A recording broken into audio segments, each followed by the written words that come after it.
Hello বন্ধুরা, কেমন আছেন সবাই? ভিডিও শুরুতেই বলবো সবাই আমার ভিডিওটি পুরোটা দেখবেন এবং এনজয় করবেন। তো আজ ভাবলাম দুপুরের খাবারের আয়োজন কী খাবো তা আপনাদের সাথে আমি শেয়ার করি। কেন যেন মনে হলো আজ শুধু ভাজা পোড়া দিয়েই ভাত খাবো। অনেক দিন হলো ভাজা পোড়া দিয়ে ভাত খাই না, শুকনা ভাত খাবো। আজ জাস্ট ডাল রান্না করব সাথে, আর সবই ভাজা পোড়া থাকবে। তো চলুন আজ দেখি আমি কি দিয়ে দুপুরে খাবার খাই। তো চলুন দেখি। তো প্রথমেই আমি যা করব, আমি এইখানে রুই মাছ নিয়ে নিলাম। তো আমি যেহেতু ভাজা পোড়া করব, তো যা যা ভাজবো সব একবারে আমি নিয়ে নিয়েছি। এখানে আমি রুই মাছ, পটল এবং বেগুন একসাথে সব মশলা মেখে আমি অনেকক্ষণ মশলায় ম্যারিনেট করে রেখেছিলাম। তারপর আমি ভাজতে চলে গেলাম। এখানে আমি রুই মাছ, পটল আর বেগুন ভেজে নিচ্ছি দুপুরে খাওয়ার জন্য। অবশ্য একটু মচমচা করে ভাজবো, তাই আমি অল্প আছে ভালো মতো সব ভেজে নিচ্ছিলাম। আর কখন খাবো সেটাও ভাবতেছিলাম, যেহেতু অবশ্য আমার এভাবে শুকনা ভাজা পোড়া দিয়ে ভাত খেতে আর সাথে ডাল হলে আমার কাছে খুব ভালো লাগে। আমিও অবশ্য পোলা মাংসর চাইতে এরকম ভাজা পোড়া দিয়ে ভাত খেতে খুব পছন্দ করি। তো আমি একে একে সব ভেজে নিচ্ছি। ভাবলাম একটু পেঁয়াজ ও বেরেস্তা করে নিব সাথে, যেহেতু একবারে শুকনা। তো এইভাবে আমি পেঁয়াজটা ভেজে নিব এই তেলের মাঝে, মশলার তেলেই।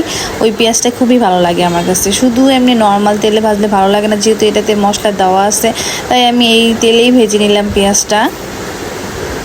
তারপর যখন পেঁয়াজ ভাজা হয়ে যাবে, তার উপরে আমি রুই মাছ, পটল আর বেগুনগুলো দিয়ে একটু হালকাভাবে ভেজে নেব। উপরে একটু হালকা ধনেপাতা দিয়ে দিব।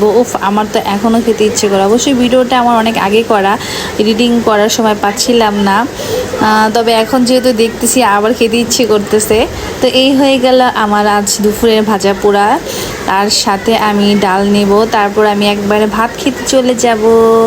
তো এই আমার জন্য ভাত নেওয়া হয়ে গেল। এখন আমি একে একে রুই মাছ ভাজা নিব, তারপরে আমি পটল ভাজা নিব। পটল ভাজাটা আমার অনেক ফেভারিট, বিশেষ করে আমার বাচ্চার আব্বুর অনেক ফেভারিট পটল ভাজাটা। তো আমি এখানে পটল ভাজা নিয়ে নিলাম। তারপর আমি এখানে বেগুন ভাজা নিয়ে নিব। আমার তো এখনও খেতে ইচ্ছে করতেছে। আপনারা কী খেতে চান এভাবে? কার কার পছন্দের এভাবে ভাত খাওয়া ভাজা পোড়া দিয়ে? অবশ্যই আমাকে কমেন্ট করে জানাবেন। তো আমি এখানে বেগুন ভাজা নিয়ে নিচ্ছি, সাথে একটু পেঁয়াজের যে বেরেস্তাটা করেছিলাম সেগুলো নিয়ে নিয়েছিলাম। তারপরে একটু বট রান্না করা ছিল, সেই বট বোনার একটু নিয়ে নিলাম। ভাবলাম একটু বটও খাই। তো এখানে এই যে আমার প্লেটটা সাজানো হয়ে গেল। এবার আমার বিসমিল্লাহ বলে খাওয়ার পালা।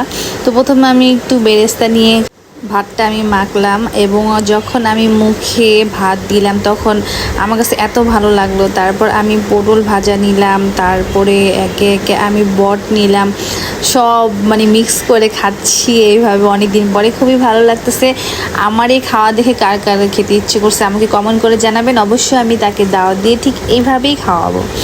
তারপর আমি আমার খাওয়া তো চালিয়ে যাচ্ছি, সাথে সাই মোমো আছে। তারপর আমি একটু ডাল দিয়ে নিলাম, যেহেতু আমি মাছ ভাজা দিয়েও ভাত খাবো। তা আমার সাথে ডাল আর মাছ ভাজার কম্বিনেশনটা খুবই ভালো লাগে। তারপর আমি মাছ ভাজা আর ডাল দিয়ে আমি ভাত খাচ্ছি। তো সবাই কমেন্ট করে জানাবেন কেমন লাগলো আজকে আমার দুপুরের খাবার। আর আপনারাও এভাবে ভাজা পোড়া ট্রাই করবেন, যেহেতু স্বাস্থ্যকর সবজিও বাচ্চারা খেতে চায় না, এভাবে ওদের দিলে অবশ্যই খাবে। তো আলহামদুলিল্লাহ আমার খাবারটা খুব সুন্দরভাবে ডান হয়ে গেল। আজকের মতো এই পর্যন্তই। আল্লাহ হাফেজ, সবাই ভালো থাকবেন।